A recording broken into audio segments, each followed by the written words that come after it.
Hi ನಮಸ್ತೆ ಎಲ್ರಿಗೂ. ಹೇಗಿದ್ದೀರಾ? ವೆಲ್ಕಮ್ ಟು ಮನಸ್ಸು ಯೂಟ್ಯೂಬ್ ಚಾನಲ್. ಮನಸ್ಸು ಯೂಟ್ಯೂಬ್ ಚಾನಲ್ನ ಮತ್ತೊಂದು ವಿಡಿಯೋಗೆ ಸ್ವಾಗತ. ನಾನಿವತ್ತು ನಿಮಗೆ ತಿಳಿಸೋಕೆ ಬಂದಿರೋ ವಿಷಯ ಏನಪ್ಪ ಅಂದರೆ ಧನುರಾಶಿಗೆ ಗ್ರಹ ಗೋಚಾರ ಫಲಿತಾಂಶ ಹೇಗಿದೆ. ಈ ಪ್ರಸ್ತುತ ಸಮಯದಲ್ಲಿ ಬುಧನು ಹಿಮ್ಮುಖ ಸಂಚಾರವನ್ನು ಮಿಥುನ ರಾಶಿಯಲ್ಲಿ ಮಾಡುತ್ತಿದ್ದಾನೆ.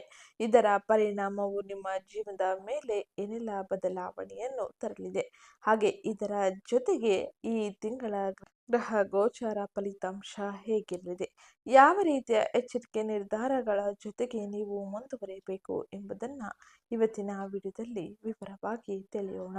ಹಾಗೆ ಈ ವಿಡಿಯೋ ಇಷ್ಟ ಆಗಿದ್ದಲ್ಲಿ ಇದನ್ನು ನಿಮ್ಮ ಕುಟುಂಬದವರಿಗೆ, ಸ್ನೇಹಿತರಿಗೆ, ಹಾಗೆ ಧನು ರಾಶಿಗೆ ಸೇರಿದ ವ್ಯಕ್ತಿಗಳಿಗೆ ಶೇರ್ ಮಾಡಿ ವಿಡಿಯೋ ಕಮೆಂಟ್ ಬಾಕ್ಸ್ನಲ್ಲಿ ಓಂ ಬುಧಾದಿತ್ಯಾಯ ನಮಃ ಹಾಗೆ ಮಹಾಲಕ್ಷ್ಮೀ ನಮಃ ಎಂಬ ಕಮೆಂಟ್ ಮಾಡಿ.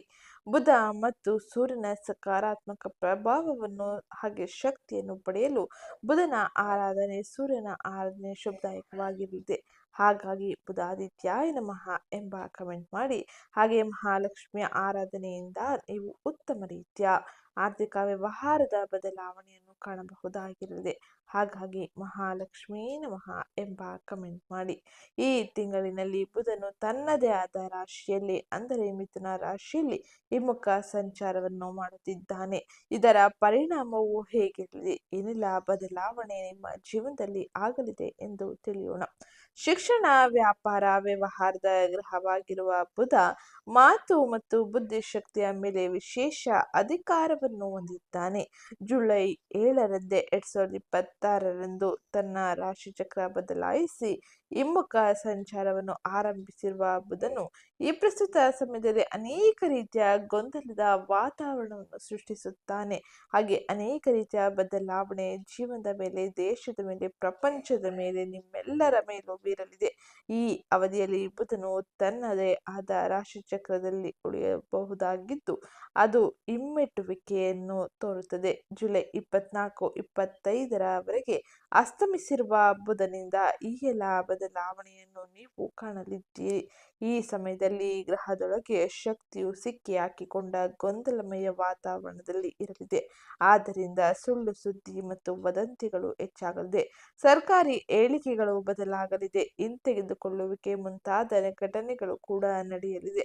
ತಂತ್ರಜ್ಞಾನದಲ್ಲಿನ ಸಮಸ್ಯೆಗಳು, ಪ್ರಯಾಣದ ಸಾಧನದಲ್ಲಿ ವಿಳಂಬ, ಸಂಪನ್ಮೂಲಗಳಲ್ಲಿ ಇತ್ಯಾದಿಗಳಲ್ಲೂ ಕೂಡ ಈ ಸಮಯದಲ್ಲಿ ಸಮಸ್ಯೆಯನ್ನು ಕಾಣಬಹುದಾಗಿದ್ದು ಇದು ಅಂತಾರಾಷ್ಟ್ರೀಯ ಮಾತುಕತೆಗಳಲ್ಲಿ ತಪ್ಪು ತಿಳುವಳಿಕೆಗಳು, ಒಪ್ಪಂದದಲ್ಲಿನ ಬದಲಾವಣೆಗಳು, ಹಳೆಯ ಸಮಸ್ಯೆಗಳ ಪುನರುಜ್ಜೀವನವನ್ನು ಈ ಸಮಯದಲ್ಲಿ ಕಾಣುವಂತೆ ಮಾಡಲಿದೆ. ತಂತ್ರಜ್ಞಾನ, ಸಂವಹನ ಕ್ಷೇತ್ರದಲ್ಲಿ ಏರಿಳಿತವನ್ನು ಕಾಣುವಂತೆ ಮಾಡಲಿದ್ದು ಹವಾಮಾನ ಬದಲಾವಣೆಗಳಿಂದ ವಿಮಾನ ಸಂಬಂಧಿತ ಘಟನೆಗಳು ಕೂಡ ಈ ಸಮಯದಲ್ಲಿ ನಡೆಯಲಿದೆ. ಹಾಗಾದರೆ ಬುಧನು ತನ್ನದೇ ಆದ ರಾಶಿಯಲ್ಲಿ ಅಂದರೆ ಮಿಥುನ ರಾಶಿಯಲ್ಲಿ ಹಿಮ್ಮುಖ ಸಂಚಾರವಾಗಿ ಉಳಿಯುವುದರಿಂದಾಗಿ ಧನು ರಾಶಿಗೆ ಸೇರಿದ ಜನರ ಮೇಲೆ ಯಾವ ರೀತಿಯ ಪ್ರಮುಖ ಬದಲಾವಣೆಯನ್ನು ತರಲಿದೆ ಎಂದು ನೋಡೋಣ. ಧನುರಾಶಿಯವರೇ, ನಿಮ್ಮ ಜಾತಕದಲ್ಲಿ ಬುಧ ಗ್ರಹವು 7ನೇ ಮತ್ತು 10ನೇ ಮನೆಯ ಅಧಿಪತಿಯಾಗಿದ್ದಾನೆ. ಮಿಥುನ ರಾಶಿಯಲ್ಲಿ ಅದರ ಸಂಚಾರದ ಸಮಯದಲ್ಲಿ ಬುಧ ಗ್ರಹವು ನಿಮ್ಮ 7ನೇ ಮನೆಯಲ್ಲಿ ಉಳಿಯುತ್ತಾನೆ. 7ನೇ ಮನೆಯಲ್ಲಿ ಬುಧನ ಸಂಚಾರವು ಅನುಕೂಲಕರವಲ್ಲ ಎಂದು ಪರಿಗಣಿಸಲಾಗುತ್ತದೆ. ಅಂದಾಗ್ಯೂ ಬುಧನು ತನ್ನ ರಾಶಿಚಕ್ರ ಚಿಹ್ನೆಯಲ್ಲೇ ಇರುತ್ತಾನೆ. ಈ ನಿಟ್ಟಿನಲ್ಲಿ ಕೆಲವು ಉತ್ತಮ ಫಲಿತಾಂಶವನ್ನು ನೀವು ನಿರೀಕ್ಷಿಸಬಹುದಾಗಿತ್ತು. ಆದರೆ ಜುಲೈ 24-25ರವರೆಗೆ ಅಂದರೆ ಈ ಸಂಚಾರವನ್ನು ಹೆಚ್ಚಿಸುವ ಸಮಯ ಬುಧನು ದಹನ ಸ್ಥಾನದಲ್ಲಿ ಇರುತ್ತಾನೆ, ಹಿಮ್ಮುಖವಾಗಿ ಧನ ಸಂಚಾರವನ್ನು ಮಾಡುತ್ತಾನೆ. ಈ ಕಾರಣಕ್ಕಾಗಿ ಬುಧ ಗ್ರಹದಿಂದ ಅನುಕೂಲಕರ ಫಲಿತಾಂಶವನ್ನು ನೀವು ನಿರೀಕ್ಷಿಸಬಾರದು. ಸಂಚಾರದ ವಿಜ್ಞಾನದಲ್ಲಿ 7ನೇ ಮನೆಯಲ್ಲಿ ಬುಧನ ಸಂಚಾರದ ಬಗ್ಗೆ ಅಂತಹ ಸಂಚಾರವು ಮಹಿಳೆಯರೊಂದಿಗೆ ವಿವಾದಗಳಿಗೆ ಕಾರಣವಾಗಬಹುದು ಎಂದು ಹೇಳಲಾಗುತ್ತದೆ. ಇದು ದೈಹಿಕ ನೋವನ್ನು ಸಹ ಉಂಟು ಮಾಡಬಹುದು. ಇಷ್ಟು ಮಾತ್ರವಲ್ಲದೆ ಈ ಸಂಚಾರವು ಆಡಳಿತ ಮತ್ತು ಆಡಳಿತಕ್ಕೆ ಸಂಬಂಧಿಸಿದ ವಿಷಯಗಳಲ್ಲಿ ನಕಾರಾತ್ಮಕ ಫಲಿತಾಂಶವನ್ನು ನೀಡುತ್ತದೆ ಎಂದು ಹೇಳಲಾಗುತ್ತದೆ. ಈ ಸಂಚಾರವು ಪ್ರಯಾಣದ ಸಮಯದಲ್ಲಿ ಅಡೆತಡೆಗಳು ಮತ್ತು ನಷ್ಟಗಳನ್ನು ಉಂಟು ಮಾಡಬಹುದು. ಸಾಂದರ್ಭಿಕ ಚಿಂತೆಗಳು ಸಹ ಈ ಸಮಯದಲ್ಲಿ ನಿಮ್ಮನ್ನು ಕಾಡಲಿದೆ. ಹಾಗೆಯೇ ನೀವು ನಿಮ್ಮ ಸಂಗಾತಿಯ ಮಾತನ್ನು ಕೇಳಲು ಪ್ರಯತ್ನಿಸಿದರೆ ನಿಮ್ಮ ಸಂಗಾತಿ ಹೇಳುವುದರಿಂದ ಸುಲಭ ಕೋಪಗೊಳ್ಳುವ ಸಾಧ್ಯತೆ ಇರಲಿದೆ ಅಥವಾ ಕಿರಿಕಿರಿಗೊಳ್ಳುವ ಸಾಧ್ಯತೆಯೂ ಕೂಡ ಇರಲಿದೆ. ಪರಿಸ್ಥಿತಿ ಸಮತೋಲನಗೊಳಿಸಿಕೊಳ್ಳುವುದು ಬಹು ಮುಖ್ಯವಾಗಿದ್ದು, ಪಾಲುದಾರಿಕೆ ಕೆಲಸದಲ್ಲಿ ನೀವು ತಾಳ್ಮೆಯಿಂದ ಕೆಲಸ ಮಾಡಬೇಕು. ವ್ಯವಹಾರದಲ್ಲಿ ಯಾವುದೇ ದೊಡ್ಡ ಅಪಾಯವನ್ನು ತೆಗೆದುಕೊಳ್ಳಬೇಡಿ. ಹಾಗೆಯೇ ನೀವು ಈ ಮುನ್ನೆಚ್ಚರಿಕೆಗಳನ್ನು ತೆಗೆದುಕೊಂಡರೆ ಈ ಸಮಯದಲ್ಲಿ ಉತ್ತಮ ರೀತಿಯ ಬದಲಾವಣೆಯನ್ನು ಕಾಣಲು ಸಾಧ್ಯವಾಗಲಿದೆ.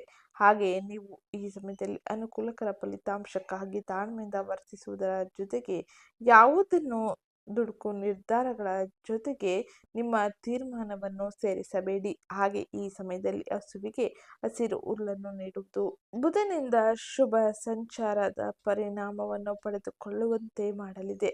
ಇನ್ನು ಧನುರಾಶಿಯವರಿಗೆ ಜುಲೈ ತಿಂಗಳ ಗ್ರಹ ಗೋಚಾರ ಫಲಿತಾಂಶ ಹೇಗಿರಲಿದೆ? ಗ್ರಹ ಸಂಚಾರದಿಂದಾಗಿ ಪ್ರಮುಖವಾಗಿ ಏನೆಲ್ಲ ಬದಲಾವಣೆಯನ್ನು ಈ ಪ್ರಸ್ತುತ ಸಮಯದಲ್ಲಿ ನೋಡಲಿದ್ದಾರೆ ಎಂಬುದನ್ನು ಈಗ ತಿಳಿಯೋಣ. ಗ್ರಹ ಸಂಚಾರದಲ್ಲಿ ಮೊದಲಿಗೆ ನಾವು ನೋಡುವುದಾದರೆ ಗುರುವಿನ ಸಂಚಾರ.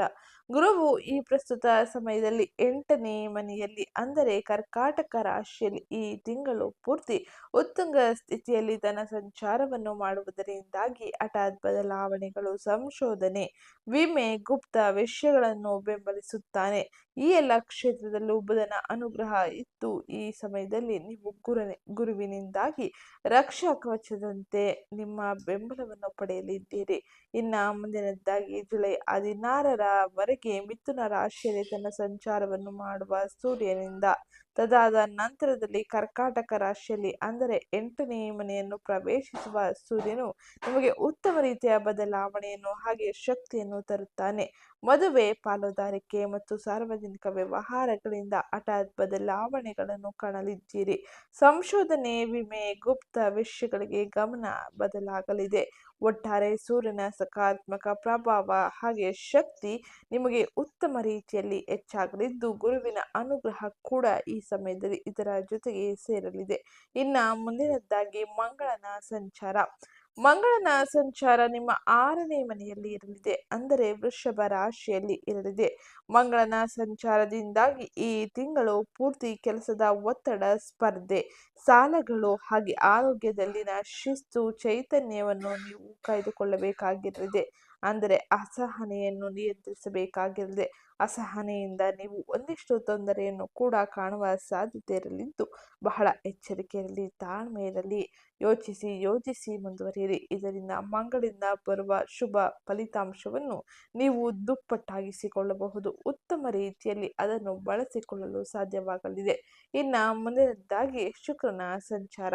ಶುಕ್ರನ ಸಂಚಾರ ಈ ಪ್ರಸ್ತುತ ಸಮಯದಲ್ಲಿ ಸಿಂಹ ರಾಶಿಯಲ್ಲಿ ಇರಲಿದೆ. ಸಿಂಹ ರಾಶಿಯಲ್ಲಿ ಅಂದರೆ 9ನೇ ಮನೆಯಲ್ಲಿ ಶುಕ್ರನ ಸಂಚಾರದಿಂದ ಹಠಾತ್ ಬದಲಾವಣೆಗಳು, ಸಂಶೋಧನೆ, ವಿಮೆ, ಗುಪ್ತ ವಿಷಯಗಳ ಮೂಲಕ ಮೊದಲು ಸಾಂತ್ವನವನ್ನು ತರುತ್ತದೆ. ಹಾಗೆ ಈ ಸಮಯದಲ್ಲಿ ಅದೃಷ್ಟ, ತಂದೆ, ಶಿಕ್ಷಕರು, ಧರ್ಮ, ದೀರ್ಘ ಪ್ರಯಾಣಗಳ ಮೂಲಕ ಉತ್ತಮ ರೀತಿಯ ಫಲಿತಾಂಶವನ್ನು ಹಾಗೆ ಶಕ್ತಿಯನ್ನು ಪಡೆಯಬಹುದಾಗಿದ್ದು, ಲಕ್ಷ್ಮಿಯ ಆರಾಧನೆಯಿಂದ ಶುಕ್ರನ ಬಲವನ್ನು ದುಪ್ಪಟ್ಟಾಗಿಸಿಕೊಳ್ಳಬಹುದಾಗಿರಲಿದೆ.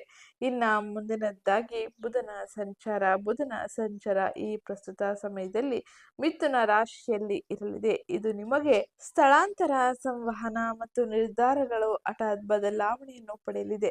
ಸಂಶೋಧನೆ, ವಿಮೆ, ಗುಪ್ತ ವಿಷಯಗಳು ಈ ಸಮಯದಲ್ಲಿ ಅನೇಕ ರೀತಿಯ ಬದಲಾವಣೆ ಹಾಗೆ ವಿಷಯಕ್ಕೆ ಸಂಬಂಧಿಸಿದಂತೆ ಚರ್ಚೆಯನ್ನು ಉಂಟು ಮಾಡಬಹುದು.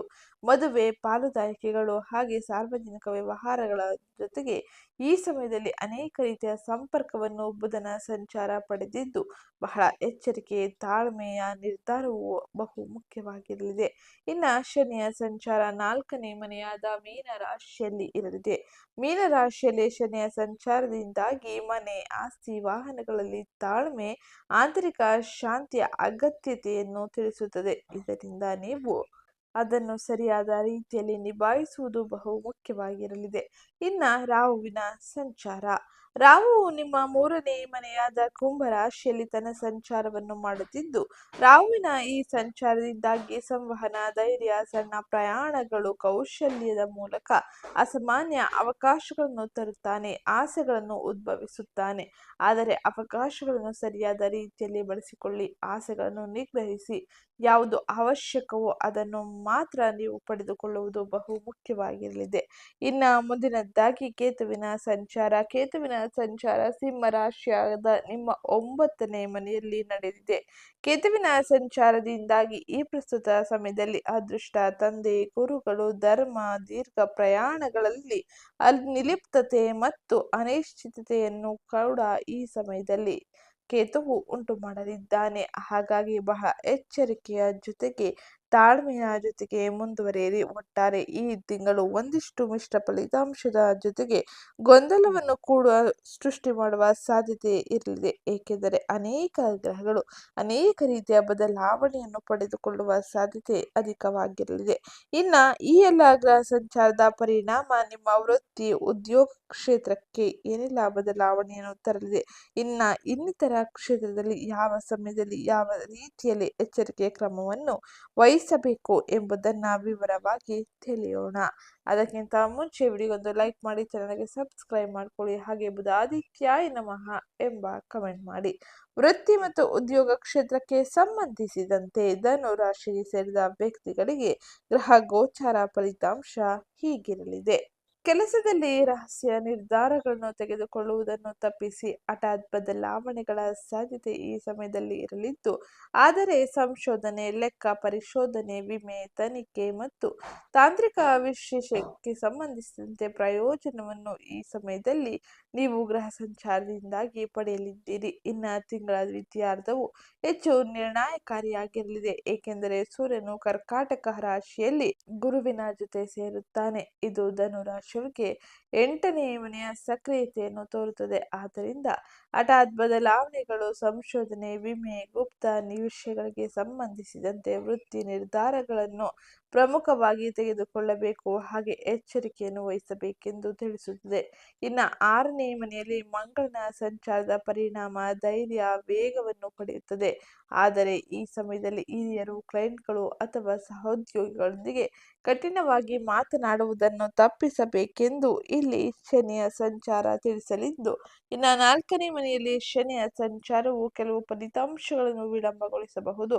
ಆದರೆ ಇದು ನಿಮಗೆ ಹೆಚ್ಚು ಪ್ರಬುದ್ಧತೆ ಹಾಗೆ ಕೆಲಸದ ಮಾದರಿಯನ್ನು ನಿರ್ಮಿಸಲು ಸಹಾಯ ಮಾಡುತ್ತದೆ.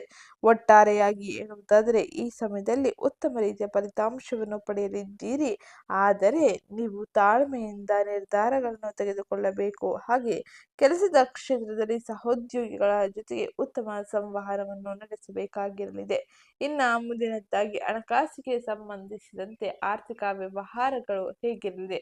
ಆರ್ಥಿಕ ವ್ಯವಹಾರಗಳಿಗೆ ಸಂಬಂಧಿಸಿದಂತೆ ಈ ತಿಂಗಳಿನಲ್ಲಿ ಏನೆಲ್ಲ ಬದಲಾವಣೆಗಳು ಆಗಲಿದೆ, ಯಾವ ರೀತಿಯ ಎಚ್ಚರಿಕೆ ಕ್ರಮಗಳನ್ನು ವಹಿಸಬೇಕು ಎಂಬುದನ್ನು ನೋಡೋಣ. ಸಾಲಗಳು, ವೈದ್ಯಕೀಯ ಬಿಲ್ಲುಗಳು ಅಥವಾ ಉದ್ಯೋಗಿಗಳಿಗೆ ಸಂಬಂಧಿಸಿದ ಖರ್ಚುಗಳಿಗೆ ಯೋಜನೆ ಅಗತ್ಯ. ಆದರೂ ನೀವು ಅವುಗಳನ್ನು ಪ್ರಯತ್ನದಿಂದ ನಿರ್ವಹಿಸಬೇಕಾಗಿರಲಿದೆ. ಗುರುವು ರಕ್ಷಣೆ ಮತ್ತು ಉತ್ತಮ ತೀರ್ಮಾನವನ್ನು ತೆಗೆದುಕೊಳ್ಳುವ ಸಾಮರ್ಥ್ಯವನ್ನು ನೀಡುತ್ತಾನೆ. ವಿಶೇಷವಾಗಿ 8ನೇ ಮನೆಗೆ ಸಂಬಂಧಿಸಿದ ವಿಷಯಗಳಲ್ಲಿ ಸ್ಥಿರವಾದ ಕೆಲಸದ ಮೂಲಕ ಆದಾಯವು ಸುಧಾರಿಸುತ್ತದೆ. ಆದರೆ ಖರ್ಚುಗಳನ್ನು ಬರೆದಿಟ್ಟುಕೊಳ್ಳಬೇಕಾಗಿದ್ದು, ಇನ್ನು ಖರ್ಚುಗಳ ಮೇಲೆ ಹಿಡಿತ ಸಾಧಿಸಿ ನಿಯಂತ್ರಿಸಬೇಕಾಗಿರಲಿದೆ, ಏಕೆಂದರೆ ಇದು ಆರ್ಥಿಕ ವ್ಯವಹಾರಗಳಲ್ಲಿ ಆಗುವ ಗೊಂದಲವನ್ನು ಕೂಡ ತಪ್ಪಿಸುತ್ತದೆ. ಪುರಾವೆಗಳಿಲ್ಲದೆ, ಊಹಾತ್ಮಕ ನಿರ್ಧಾರಗಳಿಲ್ಲದೆ ಹಾಗೆ ಭಾವನಾತ್ಮಕ ಖರೀದಿಗಳಿಗಾಗಿ ಸಾಲವನ್ನು ನೀಡುವುದನ್ನು ತಪ್ಪಿಸಿ, ತೆಗೆದುಕೊಳ್ಳುವುದನ್ನು ತಪ್ಪಿಸಿ. ನೀವು ಆಸ್ತಿ, ವಾಹನ, ಶಿಕ್ಷಣ ಹಾಗೆ ಪ್ರಯಾಣ ಅಥವಾ ವ್ಯಾಪಾರ ವ್ಯವಹಾರಗಳಲ್ಲಿ ಯೋಜನೆಗಳನ್ನು ರೂಪಿಸುತ್ತಿದ್ದರೆ ಹೂಡಿಕೆಗಳಿಗೆ ಸಂಬಂಧಿಸಿದಂತೆ ಈ ಸಮಯದಲ್ಲಿ ಬಹಳ ಎಚ್ಚರಿಕೆ ತೀರ್ಮಾನವನ್ನು ತೆಗೆದುಕೊಳ್ಳುವುದು ಬಹು ಮುಖ್ಯವಾಗಿದ್ದು, ಯೋಜನೆಗಳನ್ನು ಅಂತಿಮಗೊಳಿಸುವ ಮೊದಲು ಆಯ್ಕೆಗಳನ್ನು ಎಚ್ಚರಿಕೆಯಿಂದ ಮಾಡಿ. ಹಾಗೆ ಈ ಸಮಯದಲ್ಲಿ ನಿರ್ಧಾರಗಳನ್ನು ಸರಿಯಾದ ರೀತಿಯಲ್ಲಿ ತೆಗೆದುಕೊಂಡರೆ ಆರ್ಥಿಕವಾಗಿ ಆಗುವ ಅನೇಕ ರೀತಿಯ ನಷ್ಟಗಳನ್ನು ತಪ್ಪಿಸಬಹುದಾಗಿರಲಿದೆ. ಉತ್ತಮ ರೀತಿಯ ಆರ್ಥಿಕ ಪರಿಸ್ಥಿತಿಯನ್ನು ಹೊಂದಲು ಇದು ಸಹಕಾರಿಯಾಗಿರಲಿದೆ. ಇನ್ನು ಮುಂದಿನದಾಗಿ ಆರೋಗ್ಯಕ್ಕೆ ಸಂಬಂಧಿಸಿದಂತೆ ಏನೆಲ್ಲ ಬದಲಾವಣೆಯನ್ನು ಕಾಣಬೇಕು ಎಂಬುದನ್ನು ತಿಳಿಯೋಣ. ಎದೆಯ ಆರಾಮ, ಜೀರ್ಣಕ್ರಿಯೆ, ಭಾವನಾತ್ಮಕ ಭಾರ ಮತ್ತು ನಿದ್ರೆಯ ಗುಣಮಟ್ಟಕ್ಕೆ ಗಮನ ನೀಡಬೇಕಾಗಿರಲಿದೆ. ಮಂಗಳನು ಶಾಖ, ಕಿರಿಕಿರಿ, ಚಟುವಟಿಕೆಯನ್ನು ಹೆಚ್ಚಿಸುವ ಸಾಧ್ಯತೆ ಅಧಿಕವಾಗಿದ್ದು, ಆದ್ದರಿಂದ ಅನಿಯಮಿತ ಆಹಾರ, ಕೋಪ ಮತ್ತು ಅತಿಯಾದ ಕೆಲಸವನ್ನು ತಪ್ಪಿಸಿ ನಿರ್ಲಕ್ಷಿಸಲ್ಪಟ್ಟ ಸಮಸ್ಯೆಗಳನ್ನು ಮುಂದೂಡಬಾರದು ಎಂದು ಶನಿದೇವನು ಸೂಚಿಸುತ್ತಾನೆ. ನಿಯಮಿತ ನಿದ್ರೆ, ನಡಿಗೆ, ಪ್ರಾಣಾಯಾಮ ಮತ್ತು ಸರಳ ಆಹಾರವು ಸಹಾಯ ಮಾಡುತ್ತದೆ. ಈ ಸಮಯದಲ್ಲಿ ಆರೋಗ್ಯಕ್ಕೆ ಇದು ಉತ್ತಮ ರೀತಿಯ ಬದಲಾವಣೆಯನ್ನು ತರಲಿದೆ. ಹಾಗೆ ನಿಮಗೆ ಈಗಾಗಲೇ ದೀರ್ಘಕಾಲದ ಆರೋಗ್ಯ ಸಮಸ್ಯೆ ಇದ್ದರೆ ಅದನ್ನು ತಡ ಮಾಡದೆ ವೈದ್ಯರ ಸಲಹೆಯಂತೆ ಪರಿಹರಿಸಿಕೊಳ್ಳುವುದು ಬಹುಮುಖ್ಯವಾಗಿದ್ದು, ಇದರಿಂದ ಆಗುವ ಅನೇಕ ರೀತಿಯ ತೊಂದರೆಗಳನ್ನು ಹಿಂದೆ ಶಮನ ಮಾಡಬಹುದಾಗಿರಲಿದೆ.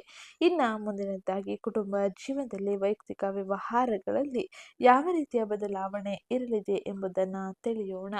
ಅದಕ್ಕಿಂತ ಮುಂಚೆ ಯಾರೇನೋ ಚಾನಲ್ಗೆ ಸಬ್ಸ್ಕ್ರೈಬ್ ಮಾಡ್ಕೊಂಡಿಲ್ಲ, ಚಾನಲ್ಗೆ ಸಬ್ಸ್ಕ್ರೈಬ್ ಮಾಡ್ಕೊಳ್ಳಿ, ವಿಡಿಯೋಗೊಂದು ಲೈಕ್ ಮಾಡೋದನ್ನ ಮರಿಬೇಡಿ. ಗುಪ್ತ ಚಿಂತೆಗಳು ಅಥವಾ ಹಳೆಯ ಕೌಟುಂಬಿಕ ಸಮಸ್ಯೆಗಳು ಈ ಪ್ರಸ್ತುತ ಸಮಯದಲ್ಲಿ ಧನುರಾಶಿಯವರ ಜೀವನದಲ್ಲಿ ಕಾಡಬಹುದು.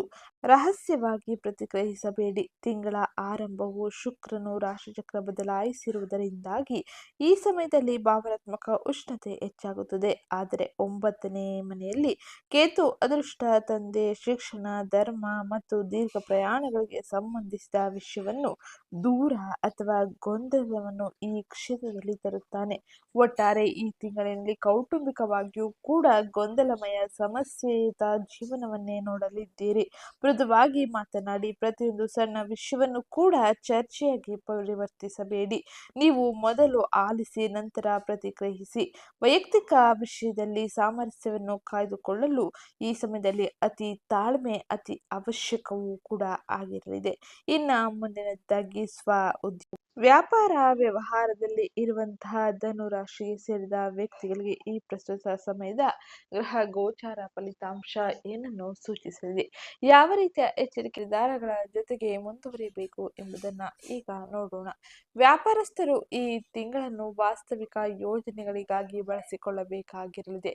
ಹಾಗೆ ಗುರುವು ಹಠಾತ್ ಬದಲಾವಣೆಗಳು, ಸಂಶೋಧನೆ, ವಿಮೆ, ಗುಪ್ತ ವಿಷಯಗಳ ಮೂಲಕ ಬೆಳವಣಿಗೆಯನ್ನು ಬೆಂಬಲಿಸುತ್ತಾನೆ. ಆದರೆ ಬುಧನ ಸಂಚಾರದಿಂದಾಗಿ ಚರ್ಚೆಗಳು, ಕಾಗದ ಪತ್ರಗಳು ಮತ್ತು ಮಾತುಕತೆಗಳಲ್ಲಿ ಸುಧಾರಣೆಯು ಇರಬೇಕೆಂದು ತಿಳಿಸುತ್ತದೆ.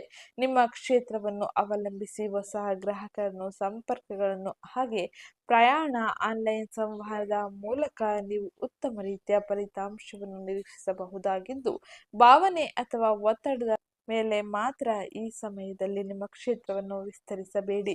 ಮಂಗಳನು ನಿಮಗೆ ಆತ್ಮವಿಶ್ವಾಸವನ್ನು ನೀಡಬಹುದು, ಆದರೆ ಶನಿಯು ದಸ್ತಾವೇಜೀಕರಣ, ಬಜೆಟ್ ನಿಯಂತ್ರಣ ಮತ್ತು ತಾಳ್ಮೆಯನ್ನು ಕೇಳುತ್ತಾನೆ. ನಿರ್ಧಾರಗಳನ್ನು ಸರಿಯಾದ ರೀತಿಯಲ್ಲಿ ಪರಿಶೀಲಿಸಬೇಕೆಂದು ತಿಳಿಸುತ್ತಾನೆ.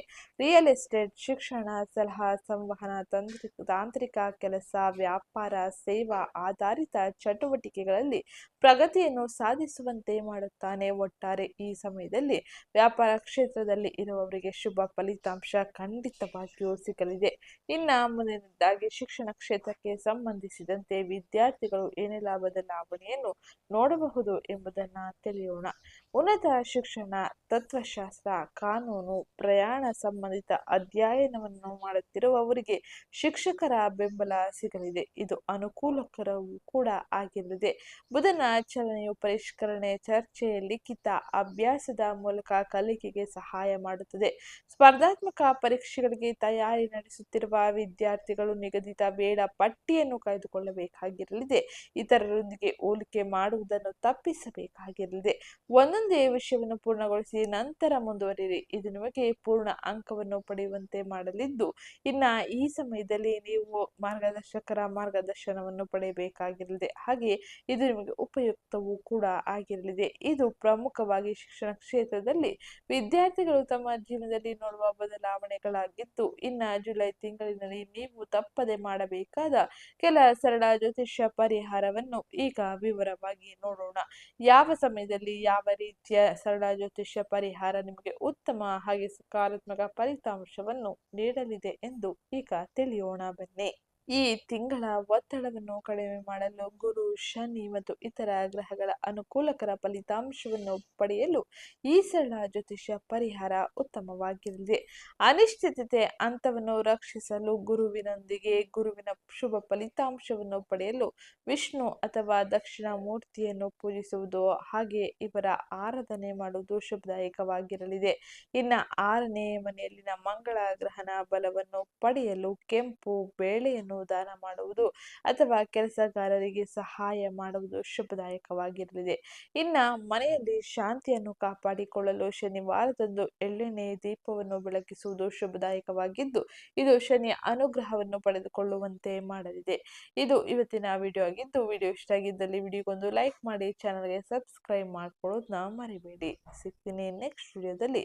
ಹಾಗೆ ಈ ವಿಡಿಯೋನ ಧನುರಾಶಿಯವರಿಗೆ ನಿಮ್ಮ ಕುಟುಂಬದವರಿಗೆ ಶೇರ್ ಮಾಡಿ ಮಾಹಿತಿನ ತಿಳಿಸ್ಕೊಡಿ. ಹಾಗೆ ವಿಡಿಯೋ ಕಮೆಂಟ್ ಬಾಕ್ಸ್ನಲ್ಲಿ ಓಂ ಬುಧಾದಿತ್ಯಾಯ ನಮಃ, ಮಹಾಲಕ್ಷ್ಮೀ ನಮಃ ಎಂಬ ಕಮೆಂಟ್ ಮಾಡಿ ನಿಮ್ಮ ಯಾವುದೇ ಪ್ರಶ್ನೆಗಳಿದ್ದರೂ ಕೂಡ ನೀವು ಕೇಳಬಹುದಾಗಿದ್ದು, ಅದಕ್ಕೆ ಮುಂದಿನ ವಿಡಿಯೋದಲ್ಲಿ ಉತ್ತರವನ್ನು ನೀಡಲಾಗುತ್ತದೆ.